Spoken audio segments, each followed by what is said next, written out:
அண்ணா நில்லுண்ணே, நில்லு நில்லுண்ணே, என்ன மன்னிச்சிருந்த. எதுக்குடா? நான் உன்னை ரொம்ப கேவலமா திட்டேன். என்ன செருப்பாலே அடின. எதுக்கா செருப்பு பேசுற? இல்ல, நீ அடிச்சாத்தான் என் மனசு சாந்தி அடையும். அடி. எப்படா திட்டுன? திட்டுன நேத்து ராத்திரி கிணவுல திட்டேன். கனவு தானே, விடு போ. நீ அடிக்கணும்.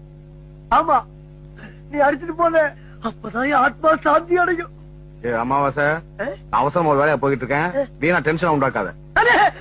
நான் உன்னை ரொம்ப கேவலமா திட்டு. தண்ணி போட்டு சாம்பா பண்ண நீ போடா வீட்டுக்கு. அண்ணே, எதுக்கு நீ இப்ப என்ன அடிச்ச? நீ நான் இப்ப உன்னை என்ன பண்ண? உன்னை திட்டினா பேசுனா நான் பாட்டுக்கு உட்காந்து தண்ணி அடிச்சுக்கிட்டு இருக்கேன்.